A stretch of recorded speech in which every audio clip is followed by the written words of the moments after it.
அன்பானவர்களே, ஒரு புதிய மாதத்துல உங்களை சந்திக்கிறதுல சந்தோஷமா இருக்கிறது.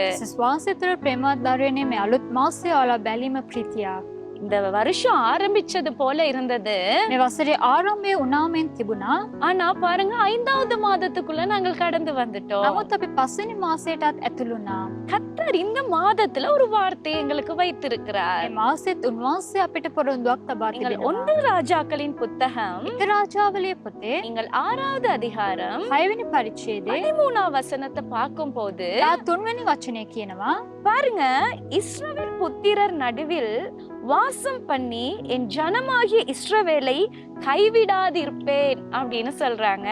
තවද මාගේ සෙනග වූ ඊශ්‍රායෙල් අත්නෑර ඊශ්‍රායෙල් පුත්‍රයන් අතරෙහි වාසය කරන්නෙමි කීසේක. கர்த்தர் சொல்லார், எங்கள் மத்தியிலே வாசம் பண்ணி උන්වහන්සේ කියන අප මැදේ වාසය කොට எங்களை கைவிடாதபடி நடத்துவேன் என்று இந்த மாதம் வாக்கு கொடுக்கிறாரு. අප අත්නෑර මඟ පෙන්වනවා කියලා උන්වහන්සේ පොරොන්දුව දෙනවා. அதாவது எங்கள் மத்தியோட எங்களோடு இருந்து අප සමග උන්වහන්සේ நாங்கள் වාසය செய்யற කොට எல்லா காரியத்திலும் இருந்து අපි කරන සියල්ල තුල උන්වහන්සේ அவர் ඉඳලා எங்களை கைவிடாதபடி நடத்த போகிறாரு. උන්වහන්සේ අත්නෑර අප මඟ පෙන්වන්න යනවා. அப்ப பாருங்க, இஸ்ரவேல் என்பவர்கள் கர்த்தருடைய ஜனமாய் இருக்கிறார்கள்.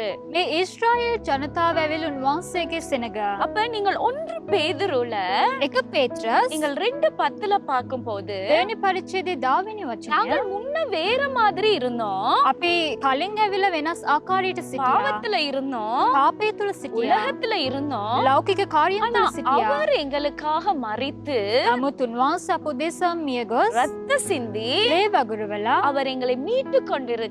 උන්වහන්සේ අපව මුදවා ගත්තා. மீட்டு கொண்டதுனால நாங்கள் கர்த்தருடைய ஜனங்களாய் மாற்றப்பட்டிருக்கிறோம். උන්වහන්සේ අප මුදවා ගත් නිසා අපි උන්වහන්සේගේ සෙනගමින් සිටිනවා. அப்ப கர்த்தர் சொல்றாரு, அவருடைய ஜனங்கள் மத்தியிலே நான் வாசம் பண்ணி උන්වහන්සේ කියන උන්වහන්සේගේ සෙනග මැදේ වාසය කොට நான் கைவிட மாட்டேன்னு சொல்றாரு. අත්නායර මඟ පෙන්වනවා කියලා. நீங்கள் பாருங்கள், 1 சாமுவேல் එක සාමුවෙල් நீங்கள் 12ம் அதிகாரம் 22ம் வசனத்துல 12 වෙනි පරිච්ඡේදයේ 22 වෙනි වචනය. சொல்ற, என் ஜனங்களை நான் ஒருபோதும் கைவிட மாட்டேன்னு சொல்றாரு. මාගේ සෙනග කිසි කලෙකත් අත් නොඅරින්නේ මේ. கர்த்தர் நம்மளோடு இருக்கிற நேரத்துல උන්වහන්සේ අප සමග සිටින විට நாங்க எதை குறிச்சும் கலங்க தேவையில்லை. කිසිවක් ගැන අපි කැළඹෙන්න අවශ්‍ය அவர் නැහැ. நம்மளோட வாசம் பண்ணினார் என்றால் උන්වහන්සේ අප සමග වාසය කළා නම් கர்த்தர் எல்லா காரியத்திலும் எங்களோடு கூட இருந்து கைவிடாதபடி நடத்துகிறவராய் இருக்கிறார். සියල්ල තුළින් උන්වහන්සේ අප සමග ඉඳලා අත්නෑර මඟ පෙන්වයි.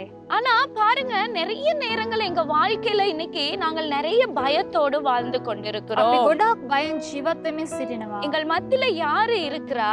අප මැදේ කවුද සිටින්නේ? கைவிடாதபடி யாரு நடத்துவா අත්නෑර කවුද මඟ පෙන්වන්නේ? என்று சொல்லி நாங்கள் அநேக காரியங்களை யோசிச்சு අපි கொண்டிருப்போம். වගේ ගොඩක් දේවල් සිතමින් සිටිනවා.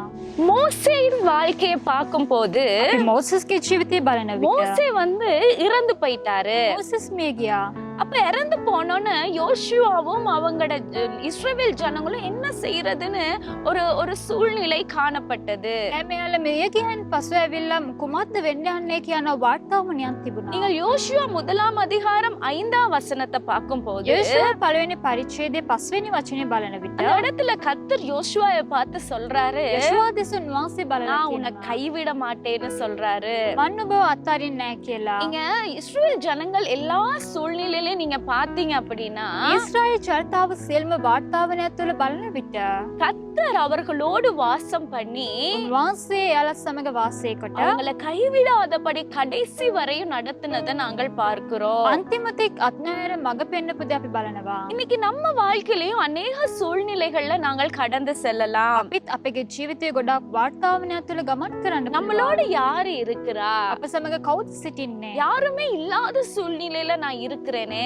කවුරුත්ම නැති වාර්තාවනයන් තුළ මම සිටිනවා. இந்த காரியத்துல நான் கைவிடப்பட்ட ஒரு சூழ்நிலையில தள்ளப்பட்டு விடுவேனா මේ දේ තුළින් මං අත්හරිනු ලැබු වාර්තාවනයක් තුළට තල්ලු වෙලා යයිද? என்று சொல்லி சில பயங்களோடு நாங்கள் கவலையோடு வாழ்ந்து கொண்டிருக்கலாம். මෙවැනි බය දුක් තුළ අපි ජීවත් වෙන්න පුළුවන්. ஆனா கர்த்தர் சொல்றாரு, නමුත් උන්වහන්සේ කියනවා நான் உங்கள் நடுவிலே வாசம் பண்ணி මන් ඔබ මැදේ වාසය කොට நான் என்ன செய்வேன், உங்களை கைவிடாதபடி இருப்பேன் என்று கர்த்தர் சொல்லுகிறார். අත්නෑර මං ඔයාලා සමග සිටින්න යනවා කියලා இன்னைக்கு කියනවා. உங்கள் குடும்பத்தை குறித்து நீங்க யோசிச்சிட்டு இருக்கிறீங்களா? ඔයාලගේ පවුල ගැන ඔයාලා සිතනවද? இல்லன்னா உங்கள் தனிப்பட்ட வாழ்க்கையை குறித்து யோசிக்கிறீங்களா? නැත්නම් ඔයාලගේ පෞද්ගලික ජීවිතය ගැන සිතනවද? இல்லன்னா உங்களோட தொழில் காரியங்கள், නැත්නම් රැකියාවේ කාර්යය? இல்லன்னா ஏதோ ஒரு பிரச்சனை, கடன் பிரச்சனையா இருக்கலாம், කුමක්කෝ ප්‍රශ්න ණය ප්‍රශ්න තිබෙන්න இல்லன்னா පුළුවන්. ஏதோ ஒரு தேவையின் மத்தியில நீங்க கடந்து செல்றீங்க, කුමක්කෝ අවශ්‍යතාවයක් මැදේ ගමන් කරනවද? இல்லன்னா ஏதோ ஒருத்தவர்கள்னால உங்களுக்கு பிரச்சனைகள் வந்து கொண்டிருக்கிறது.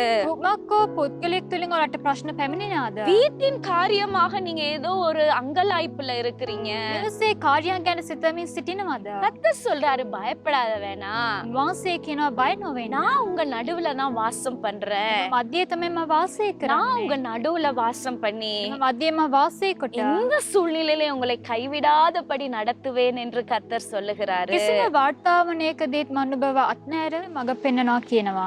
இன்னைக்கு நம்மளோட இருக்கிறவங்க எங்களை கைவிட்டுறலாம். අප සමග ඉන්න අය අපව අත්හරින්න පුළුවන්. இன்னைக்கு கணவனா இருக்கலாம், மனைவியா இருக்கலாம், ස්වාමි පුරුෂයා වෙන්න පුළුවන්, භාර්යාව වෙන්න පුළුවන්, பெற்றோரா இருக்கலாம், දෙමව්පියන් වෙන්න பிள்ளைகளா පුළුවන්, இருக்கலாம், දරුවන් වෙන්න நாங்கள் පුළුවන්, நேசித்தவர்களா இருக்கலாம், අපි ප්‍රේමය කරපු අය වෙන්න පුළුවන්, நம்மட நண்பர்களா අපගේ இருக்கலாம். මිත්‍රයන් වෙන්න அவங்க පුළුවන්. எல்லாம் எங்களோட வாசம் பண்ணவங்க தான். එයාලා අප සමග වාසය කරපු අය. எங்களோட உறவினர்களா கூட இருக்கலாம். අපගේ නෑයින් සම්බන්ධතාවයන් තුළ වෙන්න පුළුවන්. அவங்க எல்லாரும் நம்மளோட வாசம் பண்ணவங்க. ඒ හැමෝම අප සමග වාසය කරපු இன்னைக்கு අය. அவர்களால ஒதுக்கப்பட்ட நிலைமையில நாங்கள் காணப்படலாம். එයාලා තුලින් තල්ලු කළ ලැබූ වාර්තාවනයන් තුළ අපි සිටින්න පුළුවන්. மனுஷர்கள் மாறுவார்கள் தான். මනුෂ්‍යයන් වෙනස් ஆனா වෙනවා. கர்த்தர் மாறாதவராய் எங்களை கைவிடாதிருப்பாரு. නමුත් උන්වහන්සේ වෙනස් වෙනවා. උන්වහන්සේ අත්නෑර මඟ இன்னைக்கு පෙන්වනවා. உங்களோடு கூட இருந்து வாசம் பண்ணவர்கள் අප සමග ඉඳලා වාසය කරපු අය. இன்னைக்கு உங்களை எந்த ஒரு காரியத்திலே சம்பந்தப்படுத்தாதபடி ஒதுக்கப்பட்ட நிலைமையில நீங்க இன்னைக்கு வாழ்ந்து கொண்டிருக்கலாம். කිසිම දෙයක් තුළ ඔයාලව සම්බන්ධ කරන්නේ නැතුව තල්ලු කළා ඔයාලව තබන්න පුළුවන්. புறக்கணிக்கப்பட்டு கைவிடப்பட்ட நிலைமையில இருக்கலாம். අත්තර ලැබූ වාර්තාවනයන් තුළ සිටින්න පුළුවන්. ஆனா எங்கள் தேவன் அதை என்னைக்குமே கைவிடாதபடி நடத்துகிறவராய் இருக்கிறார். නමුත් අපගේ දෙවිදුන් උන්වහන්සේ ඇවිල්ලා අත්නෑර මඟ පෙන්වන්නව දෙවිදුන්. வாசம் பண்ணுகிறதுனா கூட இருந்து தங்கி தாபரிக்கிற ஒரு காரியத்தை காண்கிறோம். වාසය කරනවා කියන්නේ නම් උන්වහන්සේ අප සමග ඉන්නව දෙයක්. எதற்காக கர்த்தர் நம்மளோடு வாசம் பண்ணி கைவிடாதிருப்பேன்னு சொல்றாருன்னா, කුමක් සඳහාද උන්වහන්සේ අප සමග වාසය කොට උන්වහන්සේ අත්නෑර සිටිනවා කියන්නේ නම්? நீங்கள் உபாகமம் 23வது அதிகாரத்துல දෙවිති කතාව 23 වෙනි පරිච්ඡේදයේ 4வது வசனத்துல இப்படி சொல்லுது, 4 වෙනි වචනේ කියනවා. அவர் நம்மளை ரட்சித்து උන්වහන්සේ අපව ගලවලා நம்மட சத்துருக்களை நம்ம கையில கொடுக்கிறதுக்காக, ඒ සතුරන්ව අපිට ලබා දෙන පිණිස, நம்மளை தேற்றுகிறதற்காக, අපව සැනසීම ලබා நம்மளை දෙන පිණිස, பலப்படுத்துகிறதற்காக, අපව ශක්තිමත් කරන நம்மட පිණිස, தேவைகளை சந்திக்கிறதற்காக, අපගේ අවශ්‍යතාවයන් මුණගස්වන පිණිස, நம்மளை உயர்த்தி மேன்மைப்படுத்துகிறதற்காக උන්වහන්සේ අප උසස් කොට තබන පිණිස கர்த்தர் நம்மளோட வாசம் பண்ணி எங்களை கைவிடாதிருப்பார். උන්වහන්සේ වාසය කොට අත්නෑර අප සමග இன்னைக்கு සිටී. நீங்க என்ன சூழ்நிலையில இருந்தாலும் ඔයාලා මොන වාර්තාවනයක් තුළ நீங்க සිටියා கர்த்தரை நம்புங்க. උන්වහන්සේ විශ්වාස அவர் කරන්න. உங்கள் சமூகத்திலே உங்கள் மத்தியிலே வாசம் பண்ணி උන්වහන්සේ ඔයාලා තුළ ඔයාලා මැදේ වාසය කොට என்ன சூழ்நிலை வந்தாலும் அவர் கைவிடாதபடி நடத்த போகிறாரு. කිසිම වාර්තාවනයක් තුළදීත් උන්වහන්සේ අත්නෑර මඟ පෙන්වන්න යනවා. எங்கட அப்பா இறந்து போனோன்னு සහෝදරයාගේ පියා අහිමි වුණායින් පසු என் வாழ்க்கையில நம்மளுக்கு எல்லாராலும் கைவிடப்பட்ட ஒரு நிலைமை எங்க குடும்பத்துக்கு வந்தது.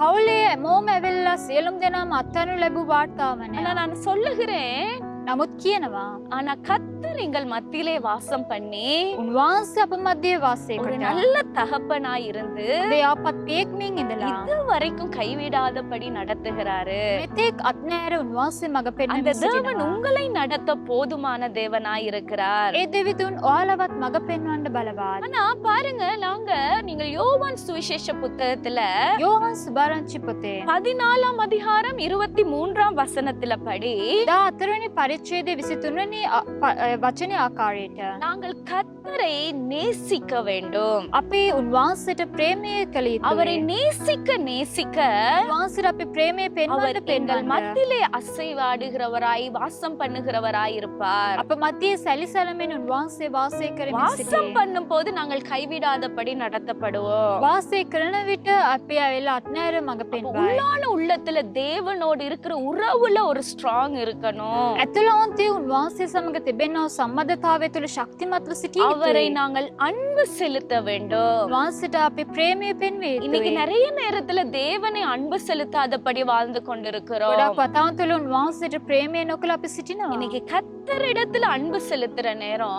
උන්වහන්සේ තුළ අපි ප්‍රේමය පෙන්වන විට கர்த்தர் நிச்சயமாய் எங்களை நடத்துகிறவராய் இருக்கிறார். සැබවින්ම උන්වහන්සේ අපේ මඟ පෙන්වන්නා වූ அதே දෙවියෝ. வசனத்துல நீங்க பாத்தீங்கன்னா ඒ වචනේම ඔයාලා බලුවා නම් வார்த்தைக்கு கீழ்ப்படுகிறவர்களாய் இருக்க வேண்டும். වචනයට කීකරු වෙන්න අය මේ සිටිය යුතුයි. கர்த்தருடைய வார்த்தையில நிலை நிற்கிறவர்களாய் இருக்க வேண்டும். උන්වහන්සේගේ වචනය තුළ ස්ථීරව සිටින්න இன்னைக்கு நாங்க ඕනේ. வார்த்தையை கேட்கிறோம், අපේ වචනය අසනවා. ஆனா அதை அப்படியே விட்டு விடுறோம். නමුත් ඒක ඒම அதை මතරිනවා. கேட்டு நம்ம வாழ்க்கையில அதை அப்ளை பண்ணி அதன்படி நடக்கிறவர்களாய் இருக்க வேண்டும். අපි ඒ දේ අසලා ඒ දේ අපේ ජීවිතේ අනුගමනය කළ යුතුයි. வார்த்தைக்கு கீழ்ப்படி எங்க வாழ்க்கையை ஒப்பு கொடுக்கிற நேரம் වචනයට කීකරුවෙන් අපගේ ජීවිතය කැප කරන විට கர்த்தர் எங்கள் மத்தியிலே வாசம் பண்ணி වහන්සේ අප මැදේ වාසය කොට அவர் எங்களை கைவிடாதபடி நடத்துவாரு. අඥාරුන් වහන්සේ අප මඟ நீங்க පෙන්වයි. பாத்தீங்கன்னா யோசுவா அவன் வந்து கர்த்தருடைய வார்த்தைக்கு கற்பனைகளுக்கு கீழ்ப்படிந்தாரு. යේෂුවා උන්වහන්සේගේ පනාතේ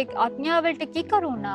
ஆபிரகாம் கீழ்ப்படிந்தாரு. ආබ්‍රහම් කීකරු වුණා. அவங்க வாழ்க்கையில கர்த்தர் வாசம் பண்ணி එයාගේ ජීවිතේ උන්වහන්සේ වාසය කොට கர்த்தர் வாக்குத்தத்தங்களை நிறைவேற்றி උන්වහන්සේ පොරොන්දු ඉෂ්ට කළා. அவர்களை கைவிடாதபடி நடத்தினாரு. අඥාරු උන්වහන්සේ මඟ පෙන්වුවා. நீங்கள் சவுல் வாழ்க்கையை பாத்தீங்கன்னா අර සෞල්ගේ ජීවිතේ බැලුවා නම් சவுலையும் கர்த்தர் அழைத்தாருதான். සෞල්වත් උන්වහන්සේ කැඳෙව්වා. இடையில கீழ்ப்படியாம போயிட்டாரு. මැදදී ඔහු අකීකරු වුණා. முடிவு அழிவுக்குள்ளாக போகிறதை நாங்கள் பார்க்கிறோம். අවසානයේ විනාශය හරහා ගමන් அதனால කරනවා. தேவனுடைய வார்த்தையை கை கொண்டு கீழ்ப்படுகிறவர்களாய் இருக்க வேண்டும். වහන්සේගේ වචනයට අපි කීකරු වෙලේදී අනුගමනය කළ நீங்கள் යුතුයි. சங்கீதம் 22ல ගීතාවල 22 වෙනි පරිච්ඡේදයේ நீங்கள் 3ஆம் வசனம் பாத்தீங்கன்னா තුන්වෙනි වචනේ බැලුවා නම් அவர் துதிகளின் மத்தியிலே வாசம் பண்ணுகிறதவர். උන්වහන්සේ ස්තුතිය මැදේ වාසය කරන්නා වූ දෙවිඳුන්. எல்லாவற்றுக்காக நாங்கள் துதிக்கிறவர்களாய் இருக்க வேண்டும். සියල්ල තුල අපි ස්තුති කළ இன்னைக்கு යුතුයි. நிறைய பேர் துதிக்கிறது இல்ல, ஆராதனை செலுத்துகிறது இல்ல. ගොඩක් අය ස්තුති ප්‍රශංසා කරන්නේ නැහැ, නමස්කාර කරන්නේ. ஆரம்பிச்சிட்டாலே ස්තුති කරන්න ආරම්භ කළා. தேவன் அந்த இடத்துல வாசம் பண்ண ஆரம்பிச்சிருவாரு. උන්වහන්සේ ස්ථානයේ වාසය කරයි. அதனால இன்னைக்கு துதிக்க எங்க வாழ்க்கைய ஒப்பு கொடுக்க வேண்டும். ස්තුති කරන පිණිස අපගේ ජීවිතය කැප කළ நீங்க යුතුයි. கர்த்தர் சமூகத்துல அமர்ந்து වාසයේ අභිමුඛයේ අසුගෙන துதிக்க ஆரம்பிச்சிட்டீங்கனாலே ස්තුති කරන්න ආරම්භ කළා. தேவ නම් பிரசன்னம் உங்களை மூடிரும். උන්වහන්සේගේ අභිමුඛත්වයේ පිරේ. நாங்கள் அந்த அனுபவத்துக்குள்ள கடந்து செல்ல வேண்டும். ඒ අත්දැකීම තුළ අපි ගමන් කළ යුතුයි. நீங்கள் மத்தேயு 18ஆம் அதிகாரம் මතෙව් 18 වෙනි පරිච්ඡේදයේ 20ஆம் வசனத்துல 20 වෙනි වචනය பாருங்க சொல்லுது, அவர் நாமத்தினால நாங்க எங்க ஒன்று கூடுகிறோமோ උන්වහන්සේගේ නාමය තුළ අපි කොයි ස්ථානයේ එකතු වෙනවද? அந்த இடத்துல அவர் வாசம் பண்ணுகிற தேவனா இருக்கிறார். ඒ ස්ථානයේ උන්වහන්සේ වාසය කරන්නා වූ இன்னைக்கு දෙවිඳුන්. நாங்கள் அவர் நாமத்துல குடும்பமாய் கூடி நிற்க வேண்டும். උන්වහන්සේගේ නාමය තුළ අපි පවුලක් වශයෙන් සිටිය යුතුයි. சபையில அவர் நாமத்துல கூடி வர வேண்டும். සභාවට උන්වහන්සේගේ නාමය තුළ අපි රැස් විය යුතුයි. அவர் நாமத்தினால எத்தனை பேர் கூடுறாங்களோ උන්වහන්සේගේ නාමය තුළ කී දෙනෙක් රැස් වෙනවද? அந்த இடத்துல தேவ பிரசன்னம், தேவன் வாசம் பண்ணுகிறவராய் இருக்கிறார். ඒ ස්ථානයේ උන්වහන්සේගේ අභිමුඛත්වයේ ප්‍රශංසාව ඒ වගේම උන්වහන්සේ වාසය කරනවා. ஆனா இன்னைக்கு நிறைய நேர் குடும்பமாய் ஜெபிக்கிறது இல்ல, ගොඩක් අය පවුල් වශයෙන් යාඥා சபை කරන්නේ கூடி வர்றது இல்ல. සභාවට එන්නේ නැහැ. இன்னைக்கு நாங்கள் அதற்கு ஒப்பு கொடுப்பீர்கள் ඒ என்றால் දේට ඔයාලා කැප කරනවා. அவர் வாசம் பண்ணி கைவிடாதிருப்பார். උන්වහන්සේ වාසය කොට அதனால අත්නෑ இந்த மாதம் உங்களுக்கு வாக்கு கொடுக்கிறாரு, මේ මාසයට පොරොන්දුව நான் දෙනවා. உங்க மத்தியிலே வாசம் பண்ணி මන් ඔබ මතේ වාසය කොට நான் உங்களை கைவிடாதிருப்பேன் என்று. මන් ඔබ අත්නෑර සිටිනවා அதனால කියලා. எந்த சூழ்நிலை குறித்து நீங்க யோசிக்காதீங்க. කිසිම වාර්තාවනයක් ගැන ඔයාලා සිතන්න එපා. அவருக்கு நீங்க உங்க வாழ்க்கையை ஒப்பு கொடுங்க.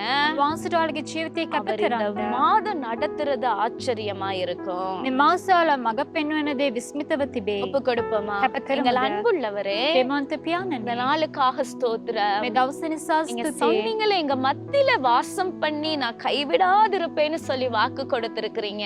ඔබ අපිට පොරොන්දු දුන්නා මම නුඹ මැත්තේ වාසයකට නුඹ අත්නෑර මම නුඹ සමග සිටිනවා කියලා. கர்த்தாவே, இந்த பிள்ளைகள் பார்த்து கொண்டிருக்கவங்க என்னென்ன சூழ்நிலையில இருக்கிறாங்கன்னு நீங்க அறிந்திருக்கிறீங்க. බලන් ඉන්නව දරුවන් කුමන වාතාවරණයක් තුළ සිටිනවද කියලා ඔබ වහන්සේ දැන සිටිනවා. நீங்க அவர்கள் மத்தியிலே வாசம் பண்ணி ඒ දරුවන් තුළ ඔබ වහන්සේ වාසය இந்த කොට மாதம் முழுவதும் கைவிடாதபடி நடத்தி ஆசீர்வதித்தருளுங்க. මේ මාසය පුරාම අත්නෑර ඔබ වහන්සේ දලා ආශිර්වාද කරන්න. இயேசு கிறிஸ்துவின் நாமத்தில் பிதாவே. යේසුස් ක්‍රිස්තුස් වහන්සේගේ නාමයෙන් පියාණනි. ஆமென். ආමේන්. God bless you. God bless you.